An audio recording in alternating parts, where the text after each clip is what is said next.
Hello and welcome to session 8 of You Matter.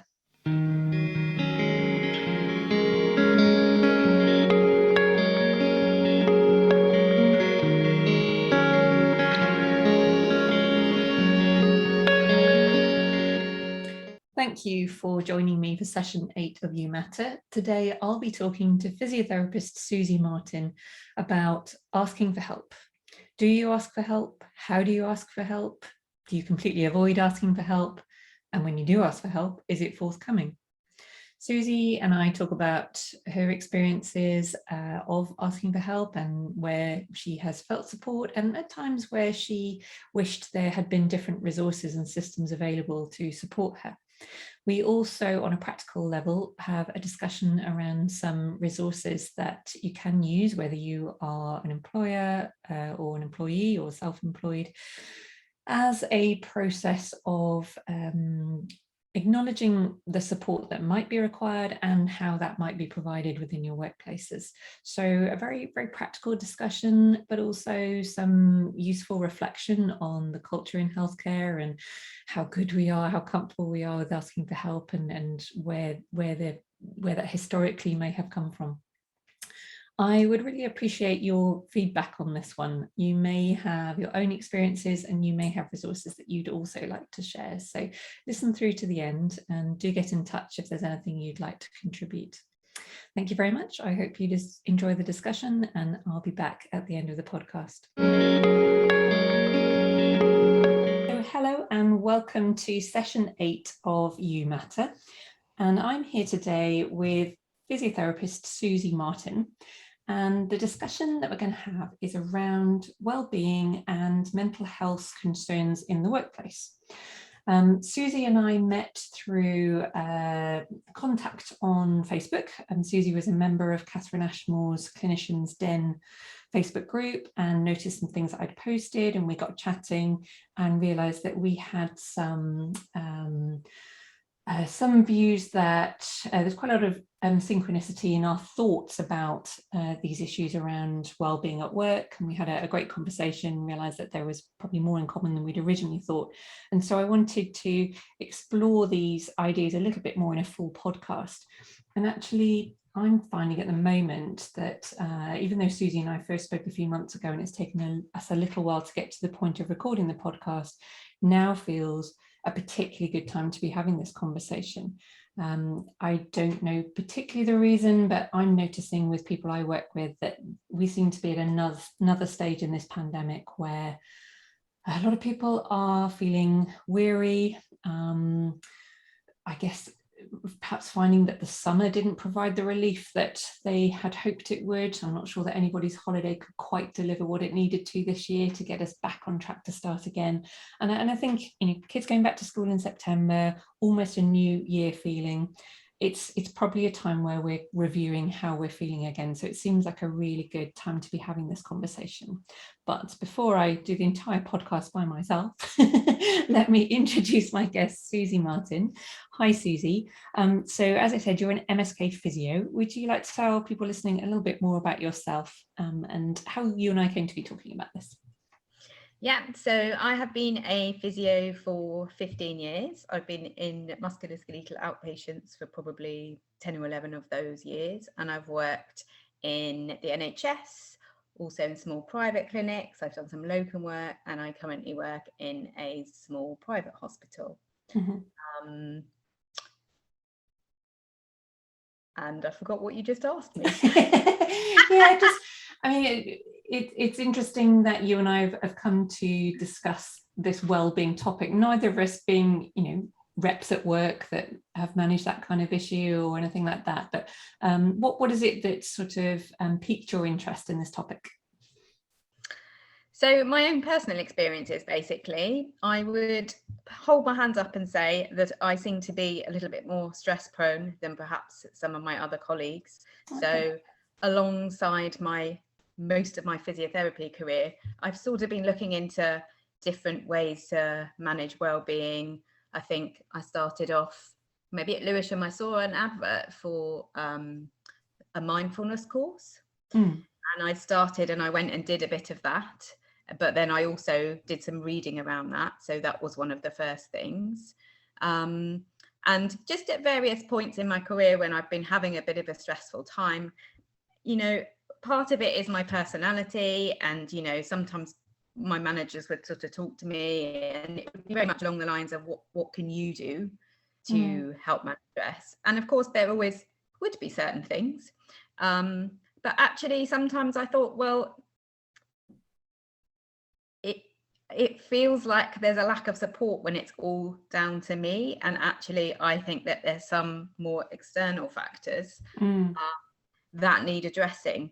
Also, physiotherapy is not my first career. I did a degree in psychology and then I didn't pursue psychology. I went into a few admin jobs, but I've worked in different environments, and so the feel has been very different. And, you know, I was coming in as a pair of eyes, sort of seeing fresh maybe some of the things within the system that I think can contribute to stress. And I suppose if you're a bit more stress prone, you're a bit like the canary in the coal mine. You're sort of the first sign of things not being quite right. And actually, I did all my investigating maybe at various times before the pandemic. So to me, those things were always there and they always needed addressing. And the pandemic has just shone a great big light on those things. So it's really great in a way that it has now forced people to have those conversations that they hadn't been having before. So I had gone to the CSP to look up on the website things about clinician wellbeing, and there was nothing on there. If you look at physiotherapists and mental health, it's all about physiotherapists who work in the mental health field. There was literally nothing. I did a bit more digging, and we can talk about it a bit later, but I did find a document on workplace stress that the CSP has produced, but there's no sort of more general discussions, or there hadn't been until now. And no kind of pages with support or anything. If you go to the British Medical Association, they've got like a 24-hour counselling helpline. They've got pages dedicated to where to go if you're struggling with mental health or addiction problems. They've got pages around people sharing accounts of a difficult time in their career that was personally difficult for them, but related to their work, or maybe related to things outside of work.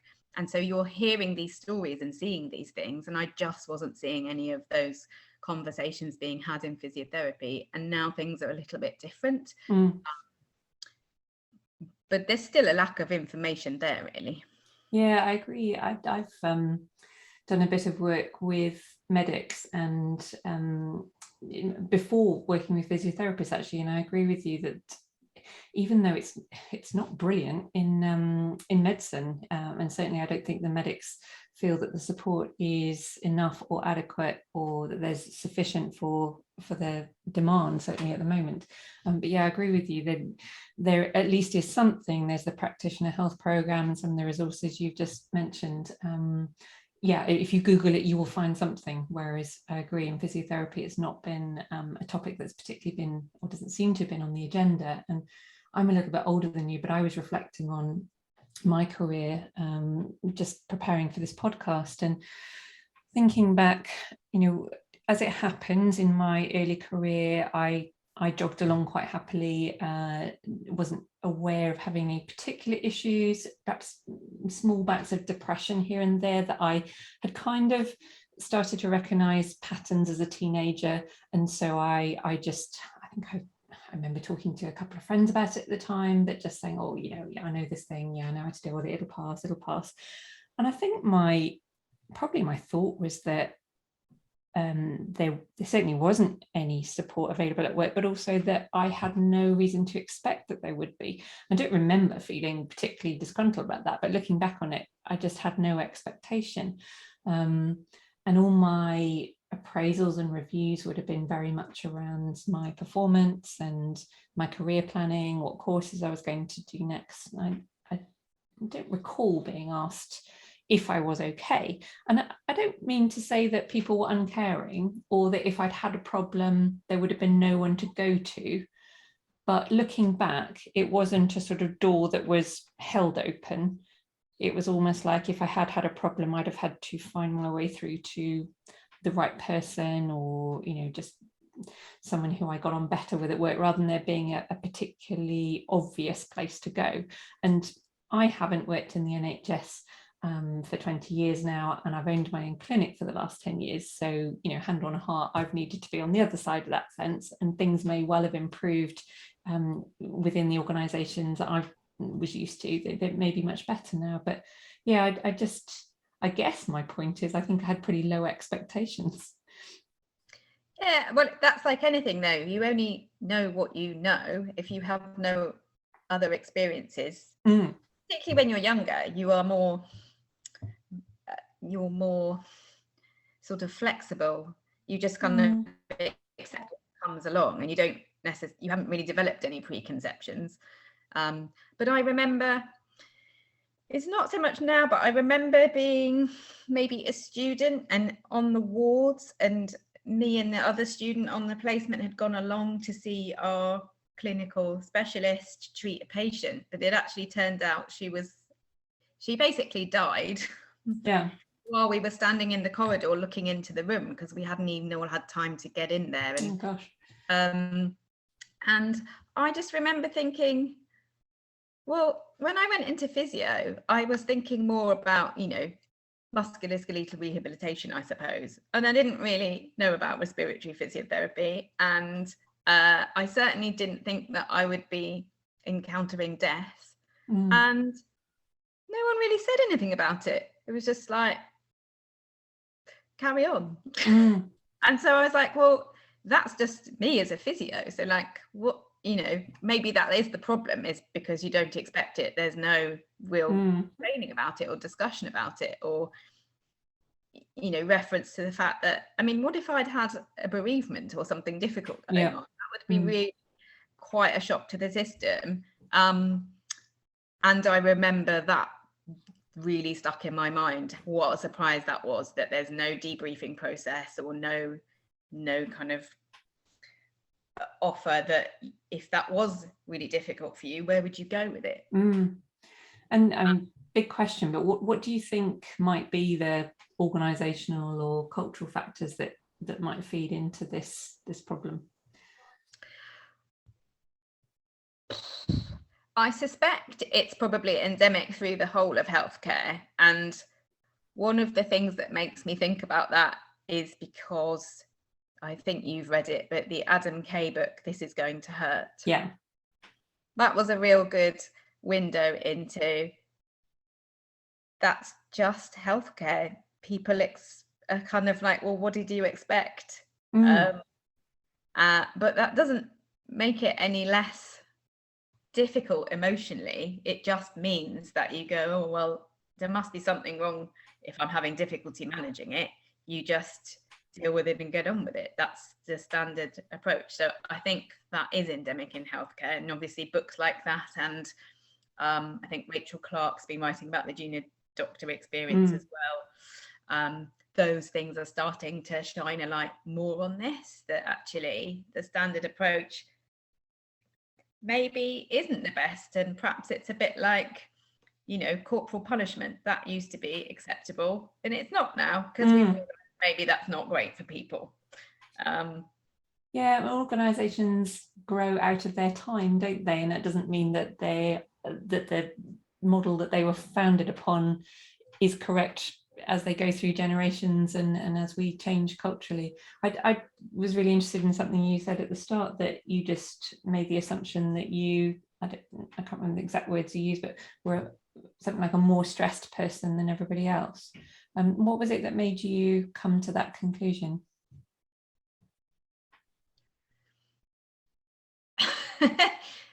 Well, I suppose the conversations that made me feel like it was my responsibility to do something about it, and therefore it wasn't a problem generally. Therefore nobody else must be feeling the same things.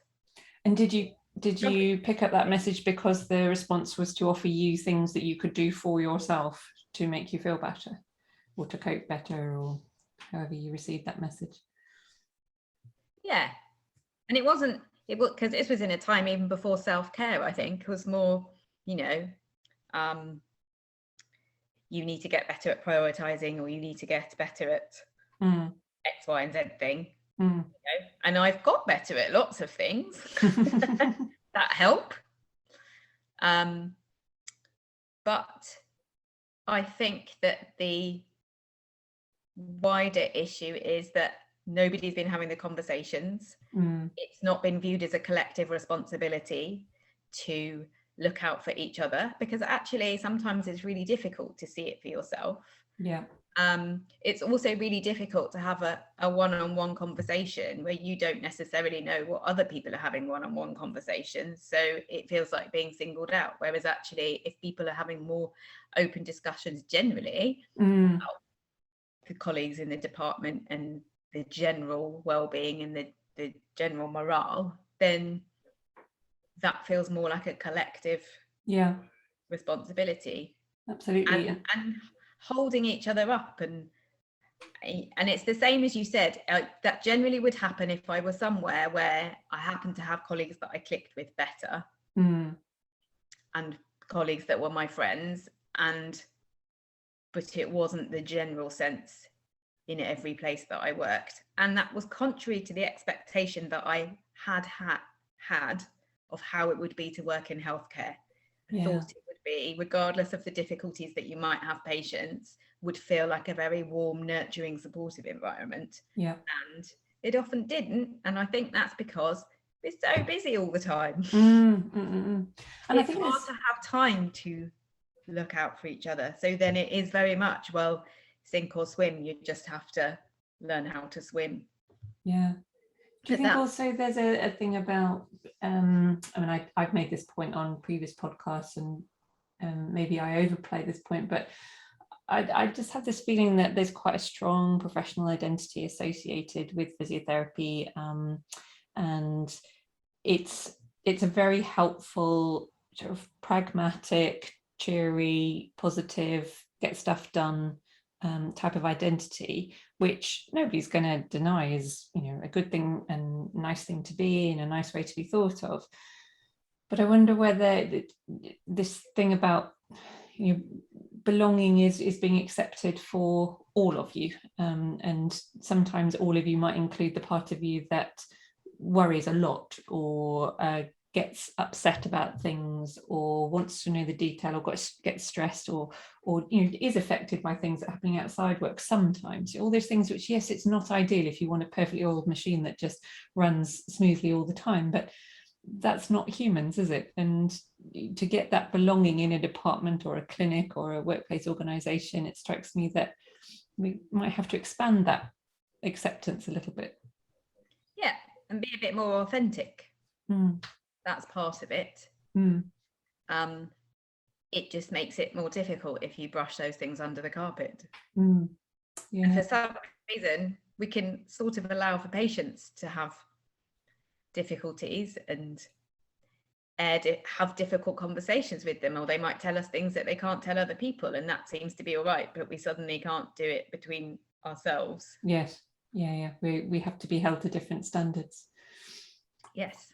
Yeah, and I do wonder if that's what's happening now, not just at this point in the pandemic, but you've alluded to the fact that you're quite pleased, albeit for a extremely sad reason, that we have had to start addressing these issues and opening up and talking to each other more. And I wonder whether it's just because, you know, it's got to the point where things going on in your personal life probably have spilled into work more than usual this year. The sheer workload and pressure at times has been much greater even than the large workload you're probably managing before. We've had to be more flexible, more adaptable. You know, maybe even us copers and perfectionists have reached our limit.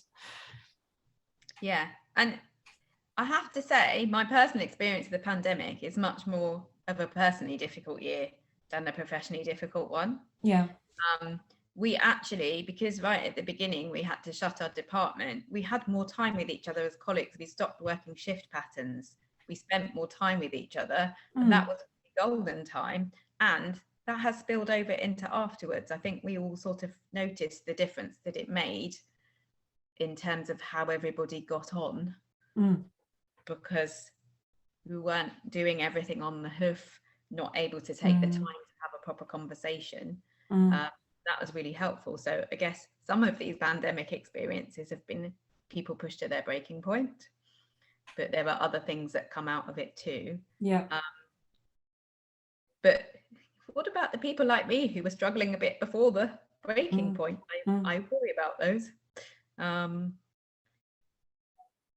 Yeah, I don't know where I'm going with this bit now. No, it's fine. I was going to ask you, actually move on to, so, not in an ideal world, because we're not going to be in an ideal world, are we? But how can we do this better? How can we start to pick up issues earlier? And I am talking pragmatically here, not ideal world, but say for example, Susie, you found yourself in a new job, head of a department or a clinic. What sort of bottom line processes would you like to see in place as standard in our work organizations to try and detect some of these things a little bit earlier and to put some support systems in place? So I actually will refer now to the 2 documents that I sent you, because I actually, it's been a long time since I've looked at them, and I'm like, actually, these are 2 really useful things for different meetings. So I'll talk about those in a little bit. But I might consider other things like the way that we interview people for jobs is very, very competency based. Right. We don't really sort of think about the people or the personalities or the fit. And sometimes I think doing things like, I think I talked to you about the Myers-Briggs, that's one way of doing it. There's probably lots of different ways of doing it, but some sort of personality profiling to help people understand who they are and how they work, and who the other people in the department are and how they might work. Yeah. Something like that would be really helpful. And then the 2 documents I'll refer to. So one is produced by Mind. So this is something that I found online, and I took it to my manager and used it. So it's something called a wellness action plan. So it's a 20-page document that describes what the wellness action plan is. And then 5 of those pages are actually questions about your mental health. So you as an individual will fill out this form with your manager, and that will sort of stay with you through your role. And so I'll run through the questions in the wellness. Yeah, do, because when you first hear that, I can almost hear the hackles going up, and people think, oh, what kind of questions? And actually, when I read it, my hackles were calmed down. So yeah. Do share some of it. You might not have to fill out the whole big thing, but it might just provide a little framework for your manager to think about things to ask. So question 1 is, what helps you stay mentally healthy at work? So that could be things like taking an adequate lunch break away from your desk. And actually, I will refer back to one of my jobs. I actually asked if I could have an hour lunch break, because half an hour in outpatients, when you're probably still writing your notes, so it's really 15 minutes, wasn't really doing it for me. And my department agreed that I could have an hour lunch break. I was the only person in the whole hospital doing that. Of the physio department, but that worked for me because it meant I just had time to sort of calm myself a little bit before the afternoon session, and I could go outside for a walk or something like that, which I couldn't have done with a shorter. So things like that. So yes, what helps you stay mentally healthy at work? Number 2, what can your manager do to proactively support you to stay mentally healthy at work? Number 3, are there any situations at work that can trigger poor mental health for you? I think that's a really helpful one. Yeah, and so that's really useful, because it might be things like certain types of patients that you're having difficulty with, or certain tasks that you really struggle with, because you can get really granular then and go into like, what are actually the stress points for you? And if there's stress points for lots of people, maybe we need to do something differently. But if there's stress points for you, how can we make that bit easier? It might be talking to you about how you're doing a task, because maybe there's a different way that you could do it, or managing a certain patient or a certain other colleague. Or a piece of equipment that we're missing and we didn't realise, or something like that. Or, for example, at the moment in my job, our admin's up the creek, and that is the biggest stress point, is not having the documentation that we need in the right place. Right. That's because of COVID.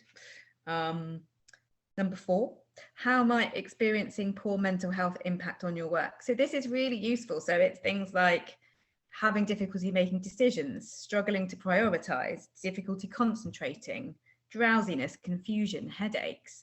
So those sorts of things might be different for everyone, and you might know them yourself, but your manager might not necessarily know to look for these things. Or you might not know them for yourself, and you go through this document and it starts to make you think, oh, actually, how does the stress manifest for me, or poor mental health? That's what I was going to say, actually, Susie, on that one. I think sometimes the benefit of something like this might be going through and just realizing, oh gosh, there is a bit of a pattern to my headaches, and oh, I always seem to be particularly tired in this after lunch slot or something. Yeah, that you might have addressed that you weren't feeling great, but you wouldn't have looked at it in that detail and looked for patterns and things like that. Yeah. And so when I've had a conversation with my boss about this, we've sort of established that I actually go really, really quiet. Okay. When I'm stressed. And so I could go under the radar because people haven't really noticed. Right. And so noticing that you're quiet. If I'm quiet, to maybe start probing a few more questions to see if I'm all right. 5, are there any early warning signs that we might notice when you're starting to experience poor mental health? So that's quite similar. Again, something like going quiet. What support could be in place to minimize triggers or help you to manage the impact? So that could be things like catch-up time with the manager, guidance on prioritizing the workload, flexible working, making reasonable adjustments. So I know also when I've had a difficult time with a parent being ill, I've been given slightly like a few more breaks in the day at a really difficult time, and that was really helpful. And that's not something that's particularly been modelled for me in a lot of places at work, because it's not an option. But actually, on a temporary basis, that was quite a useful thing to know that you could do, make a reasonable adjustment. I think a lot of these things, there might be people, particularly business owners or department heads, listening to this and thinking, well, I can't be doing different things for everybody. But I think what this makes you think of is first of all, what are the individual, the things that are really individual to this person because of, I guess, intrinsically what's going on for them. And is it just them, or may those things be intrinsically going on for other people as well? We just haven't talked about it. And which things are extrinsic? So, the workplace, the equipment, the lighting, the noise levels, all those kind of things which potentially could affect lots of people.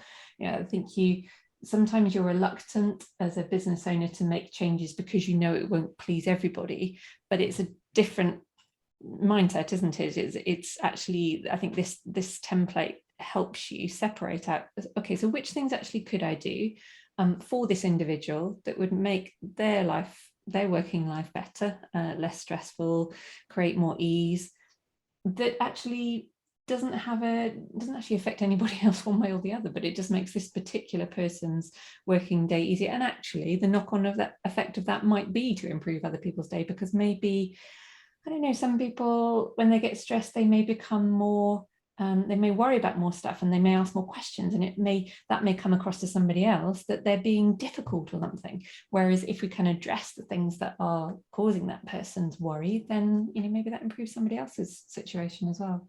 So I think it's a combination of individual and collective.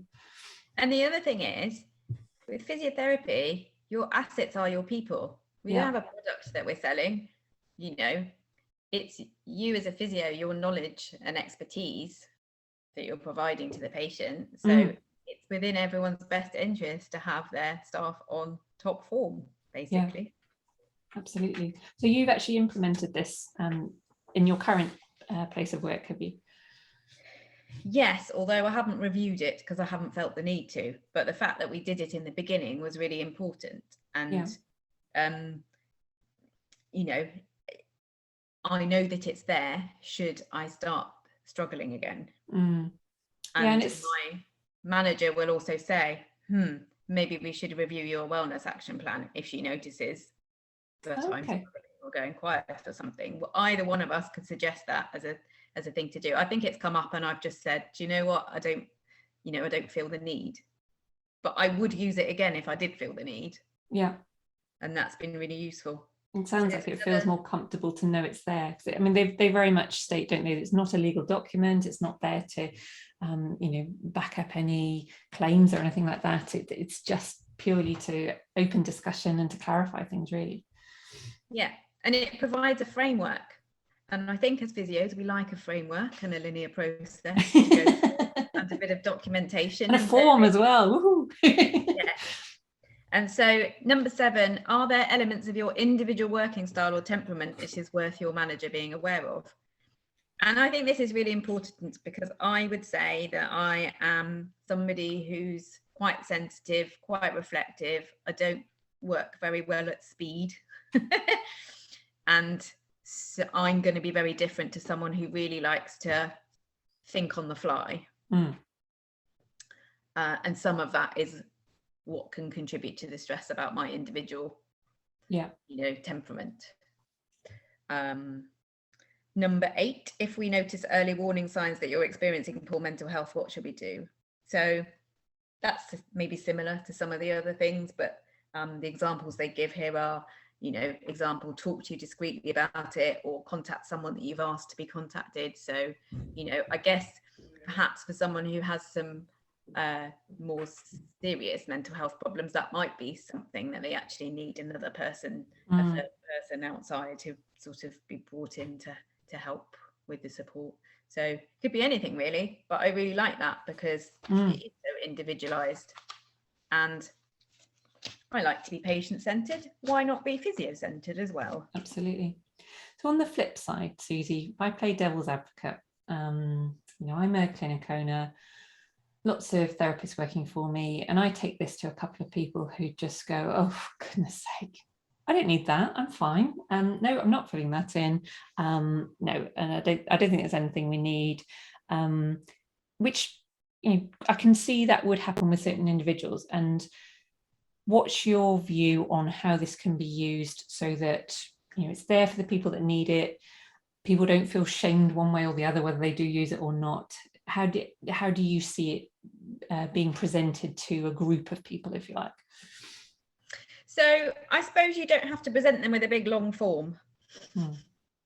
I think as perhaps you could integrate it a little bit more with your general, objective setting and things like that, and just say, I really value the mental well-being of my employees. I think it's really important, and the patients are going to get a better service if the staff are happy, and this is the way that I like to introduce that to you as an employee. I'm not explaining it very well, but you don't necessarily have to go through a big long form. Just say, we've got this, it's there if you want it. You don't have to use it, but it would be helpful if you at least had a little look, or you can just run through a few of the questions to give people some food for thought. I mean, I don't think it has to be more complicated than that. If people at a later date seem to be struggling, you could then reintroduce the topic. It's not a closed and open. No, I think you're right. And it may take a little bit of time for this process to be normalized alongside lots of other processes which we accept much more readily. I'm just thinking, I've referenced a couple of times a conversation I had with Helen Preston on a previous podcast, where she's talked about introducing more open and searching questions to her patients in the subjective assessment. And she gave an example on the podcast, I think, of asking her patients, what brings you joy? And she says, hand on heart, quite a lot of times that question will be met with a slightly open mouth, surprised look, and often not an answer. But then the people who she perhaps least expected it from might come back a week later and go, do you know what, when you asked me that, I thought it was a bit mad, but I've gone away and I've thought about it over the week, and then come up with this very comprehensive answer. And it may be that we just need to start feeding these things in, and like you say, it will be helpful to some people. For lots of people it won't be deemed necessary, and it doesn't need to be forced upon them. But at least if these processes became a normal expectation, then that just might reduce the shame both ways. Whether you did need support or you didn't, it just becomes a natural expectation that it is there if and when you need it. Exactly. It's like you said earlier, the door that's being held open. Yeah. Rather than a door you have to find because it's hidden. Yes, you have to walk down 3 corridors and then find the spare key and unlock it yourself. We do sometimes ask questions, sometimes you have to ask a patient, what do you think is wrong? And they go, well, I don't know, you're the health professional. We're not necessarily responsible for how they interpret it. So we're not necessarily responsible for how someone responds to it. And maybe they're actually being quite defensive because it would really be useful for them. Yeah. But you can't make someone fill it out, but you can offer it, and then you've done your part, and how they choose to accept it is on them, really. Yeah. And how do you feel? I'm going to play devil's advocate again at the moment and say, well, look, particularly in the middle of this pandemic, we could find out what everybody needs. Our ability to actually do anything about it is zero because the workload is just too great. I don't actually hold that view, but I can understand that point of view, that literally it is just got to be all hands on deck. It's the busiest time we've ever faced. That's not going to change anytime soon. So yeah, we could open a can of worms that we have no ability to deal with. Tough question. It is a tough question, but I think perhaps even just having shown that is a priority and that it matters, is already starting off that process of support. And it might not be something that individual departments can manage with the resources that they have in the time that we have now, but actually, if we're talking about collective responsibility, people like the Physio Matters podcast and the CSP and other people in prominent positions in the physiotherapy world could at least be making it acceptable, even if we acknowledge that it is a problem that we can't immediately solve. I mean, there are lots of problems we can't immediately solve within the health service because the resources are strapped. But that doesn't mean that you don't try and improve things or don't have conversations about how you would improve things. Exactly. Yeah, I absolutely agree. And you're reminding me of a WhatsApp thread that I started off at my clinic just last week, actually, because I was preparing for a talk I was doing at the Therapy Live Business conference last weekend on workaholism. And sorry, no, it wasn't that one. It was preparation for the panel on retaining and valuing staff. And so I just threw the question out to people that work with me and said, what sort of things are important to you? And amongst lots of other things, lots about work environment, actually. But one of the most prominent themes was, I want to be listened to, and I want to be listened to even when you can't change anything. And even when you and I both know you can't change anything, you still have to listen. And I reflected on that one as a business owner or someone who can make decisions and can, in theory, change things. I've noticed a tendency to avoid conversations if I can't provide the fix. So, if I can't provide the treatment and the rehabilitation program and the outcome that they want, it's hard to hear the problem. And I hadn't really recognized that behavior pattern until I really looked at that thread, and it struck me that can go up all the way to the top of organizations, that maybe not for bad motives, I'm sure not for bad motives, but sometimes particularly if you're a caring person that likes to solve things, it's hard to hear a problem that you can't solve.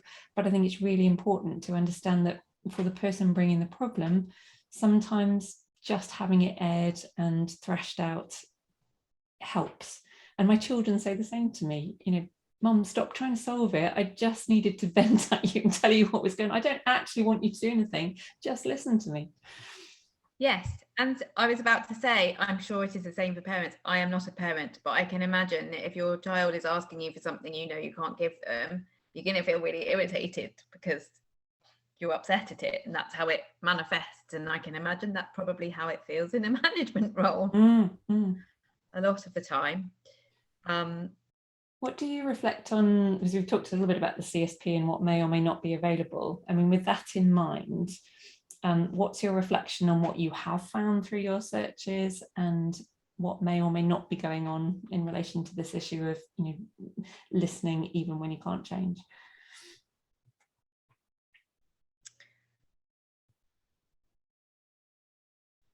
I'm just trying to work out what your question is asking me. It was quite loaded, wasn't it? Shall I rephrase that? So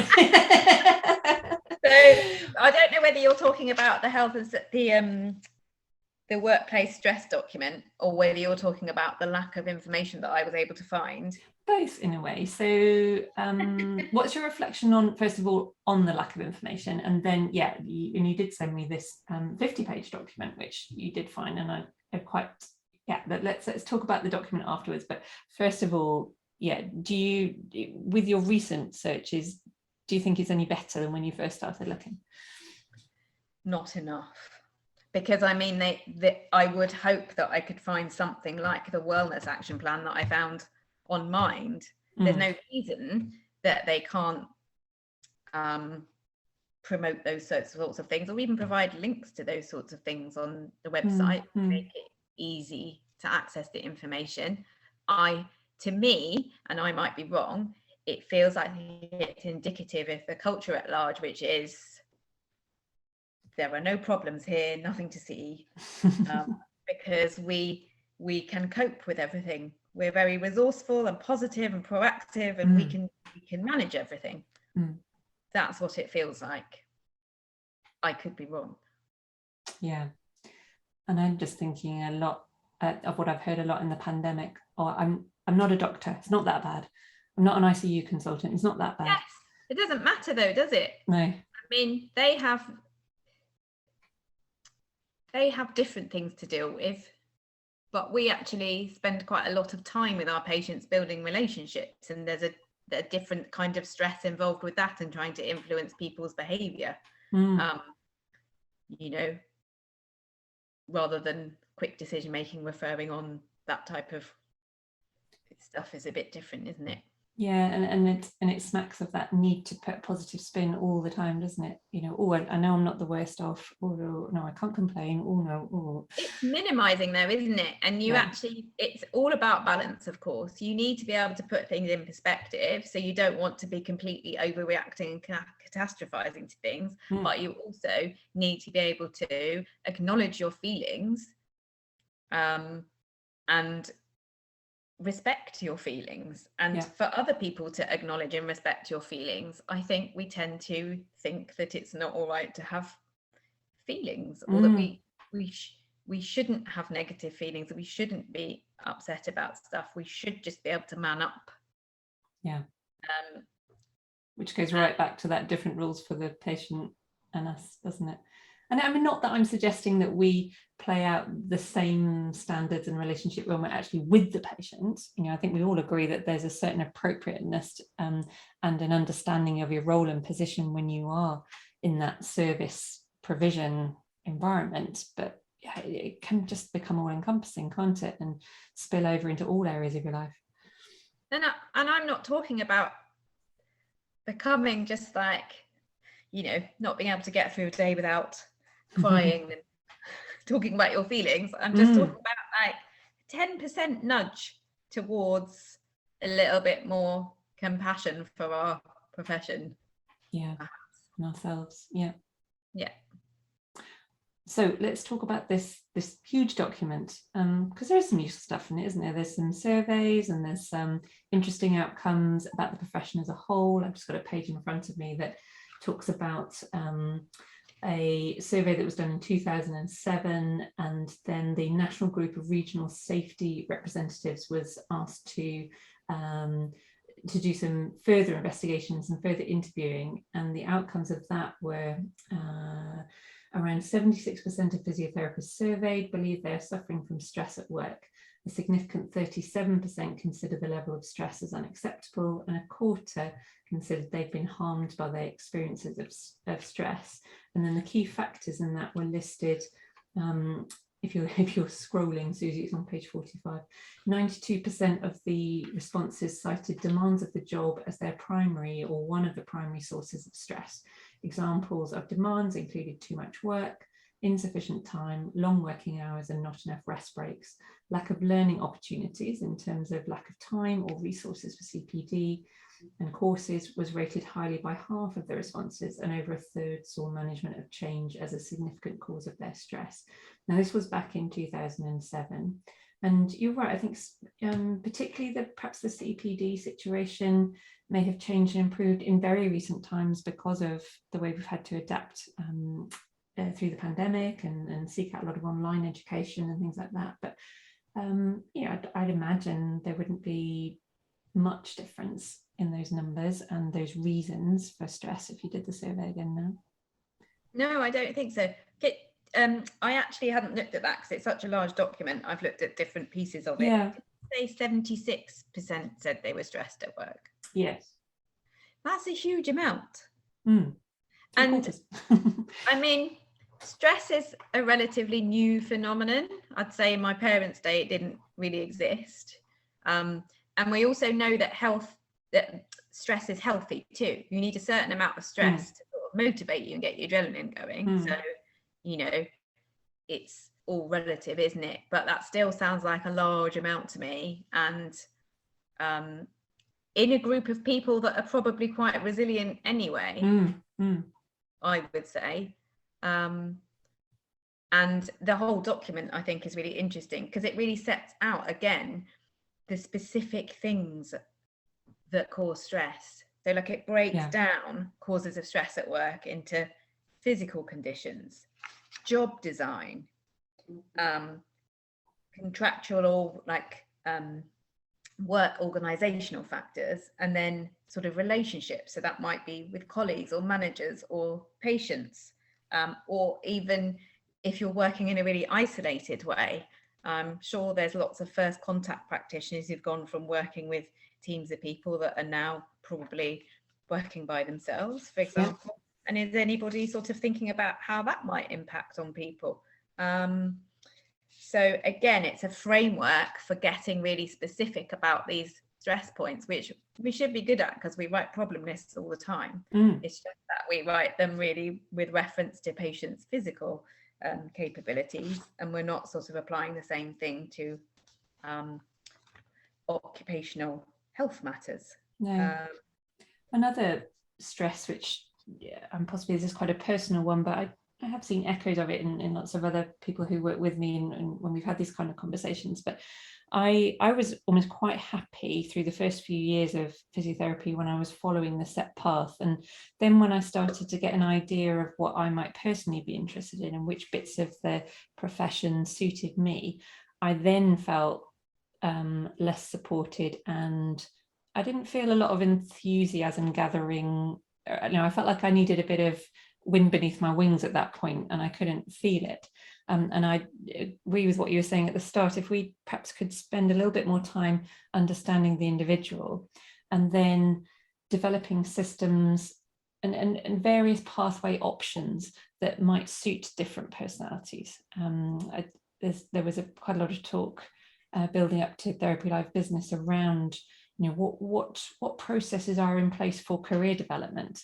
And when you've got different disciplines working in the same clinic, do you have different structures in place for them? And it might seem an odd source of stress, but for me, I almost felt like I'd built up a head of steam that then I didn't know what to do with at a certain point of my career, and it didn't seem like anybody else at that point, once I might decide to go off the rails slightly, I'm not talking about anything particularly rebellious, just not the absolutely set path. It seemed to be a bit of a sort of bleak landscape then without too much support. Does that ring true at all, or maybe that is a very personal example? No, I'm just sort of mulling it over, really. I think that's really interesting, and that's sort of partly about personality fit, isn't it? And then it's partly about the structure of the profession as a whole, because it really, there's perhaps not enough specialism within the specialisms. There's I've heard a lot of people talking about the fact that, you know, when you go up the career ladder in musculoskeletal, there are specialist roles that involve lots of assessment, but not really specialist rehabilitation roles at this sort of clinical specialist level. So, and that means that management is how you kind of go up the job ladder, and that's probably not suited to everybody's personality. No, may or may not be for you. So there's quite a lot of things in there, isn't there? And also that's about maybe being creative, isn't it? If you're pulling together lots of strands of your own personal interests, so you're creating your own sort of role, and there's no one that's done it before, there isn't a way to support that creativity, I suppose. No, and maybe it goes back to a bit like what we were saying about listening even when you can't change.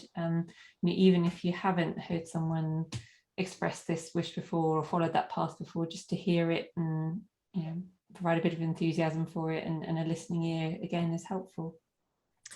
But again, I think the pandemic has dragged physiotherapy into the 21st century because everybody has had to get with the program on technology and how to use it. And the best thing about that has been the CPD and the forming of networks and it being easy to find other people, because I actually think there are probably more ways to find people who are the wind beneath your wings.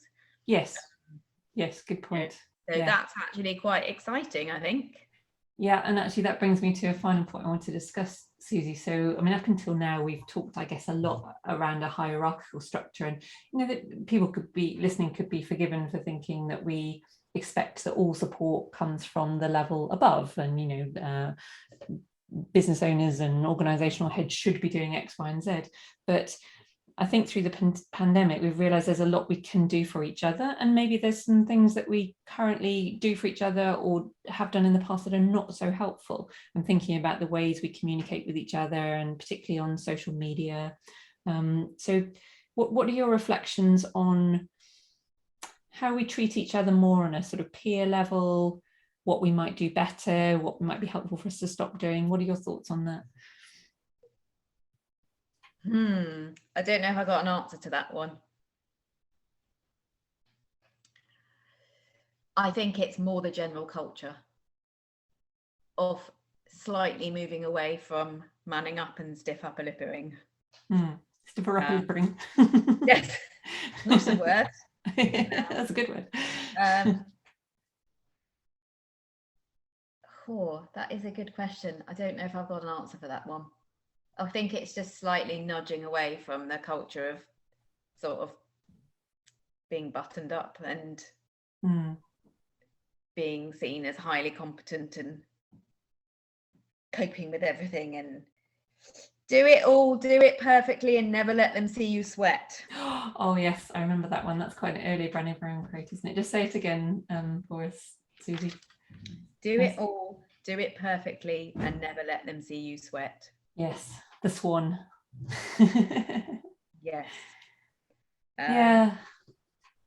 And it's like you say, isn't it? Not that you want to be crying over your treatment couch every day and spilling your guts every day, but we're so far the other way a lot of the time, aren't we? Just that smooth, all together, smiley, everything's fine. And it's not just everything's fine at work, everything's fine at home. Yeah. Don't let them see you sweat. Absolutely. Yeah. What do you think it is that we fear if people did see us sweat? So the ideas are in my head, but I can't find the words to describe them. That you're less than knowledgeable or less than competent, I guess. Yeah. So unless you can do it all with a smooth polish and a sort of calm exterior, then somehow it diminishes the value of what you're delivering. Yes. Also, I think that lots of people don't really know what physiotherapists do, not only in the general public, but within the other health professions. Right. And that's to do with how we're trained, because we just don't do enough. There isn't enough resource that we can spend more time with other people, just sort of learning and doing joint working. It just doesn't work like that. And I think physiotherapy are always sort of having to prove their worth in a way. Okay.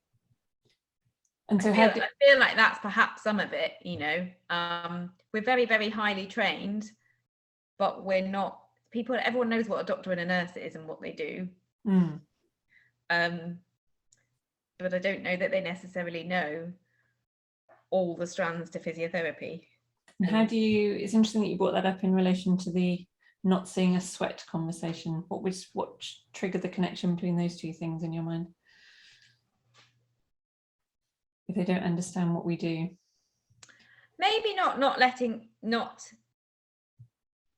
maybe that's not about not letting them see you sweat. That's more about being able to do everything and do it well. Proving your worth. Yeah. Yeah. Not being found out. To be lacking. Yeah. So we're back to imposter syndrome. Yeah. A large part of that as well, I think. This is just my perception though. So other people might say that's nonsense. Well, if you're sitting at home saying this is nonsense, then come on the next episode and we'll Okay. Oh, well, we've gone around a range of topics, Susie. We've gone into all sorts of areas. Are there any aspects that you wanted to bring up in this conversation that we haven't covered so far? Is there anything else in that document? Anything you want to point people to?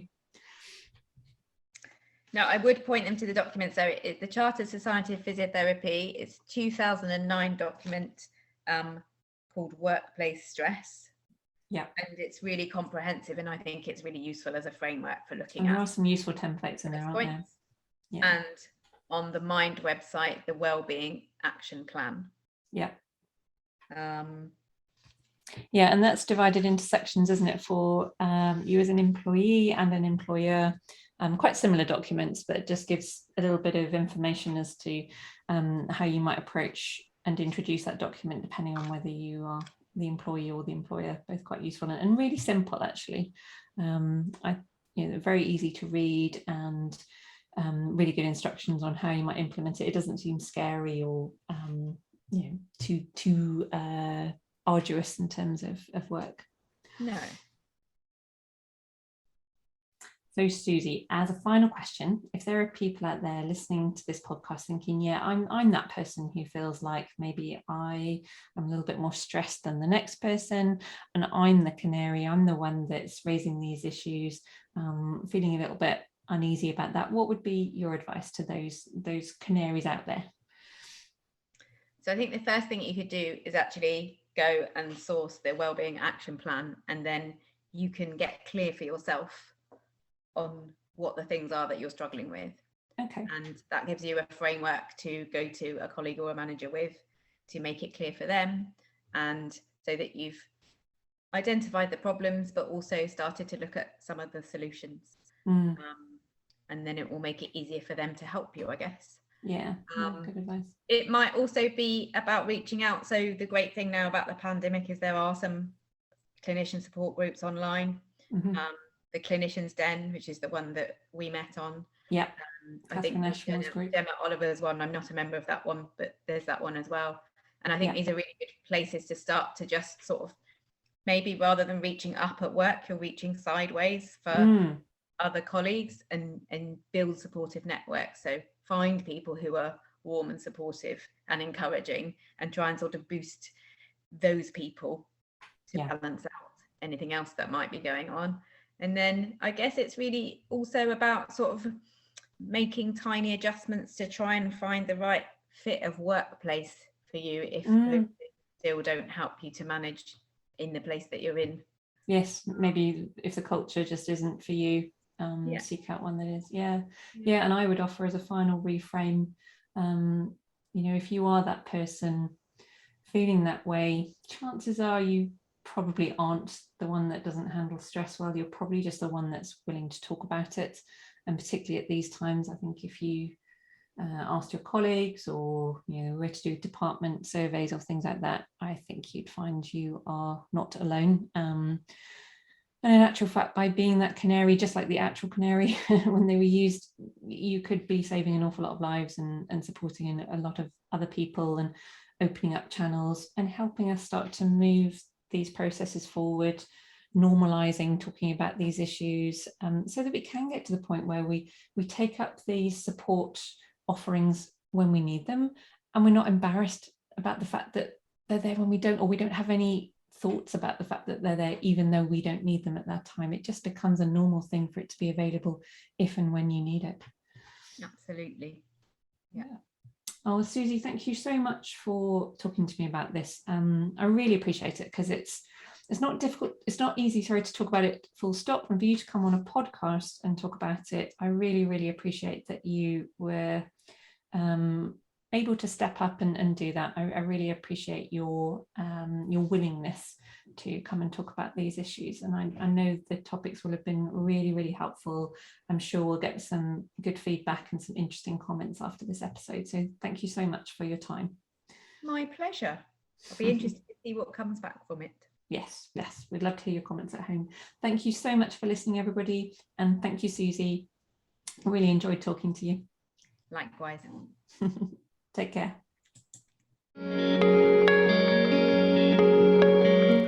Thank you for listening to that great episode with Susie Martin. I hope you enjoyed it, but more importantly, perhaps I hope you found it useful. And if any of the resources sounded like they might be helpful at work, then do go onto the Mind website and download that the Wellness Action Plan. Whether you're an employer, employee, self-employed, there are versions of that which to suit everybody from whichever side you're coming at that from. And also that CSP document that Susie referred to. Similarly, if you would like some more regular support, Susie made mention of the Clinician's Den Facebook group run by Catherine Ashmore that hosts a whole series of resources to help with your mental health and wellness, and also Gemma Oliver's physio and therapist support group. In addition, I have a community group called Me Hub, which is the community section of Me Hab. If you'd like to join that, then go on to the website www.mehab.co.uk and you'll find a section where you can join the community. And on there, I host discussions around things which are topical and concerning people in healthcare. It's exclusively available to healthcare professionals, so that you know any discussions you engage in will be with people who understand your well and are probably experiencing some of the same difficulties as you. So it's a chance to work some of those problems through conversation, but I also post articles and podcast episodes and things like that to support your knowledge and hopefully your curiosity. Okay, so once again, I hope you enjoyed it, and I look forward to seeing you again for the next session of You Matter. Do not forget, if you are a busy health professional giving yourself all day, every day to the people around you, then take some time for yourself, because you matter.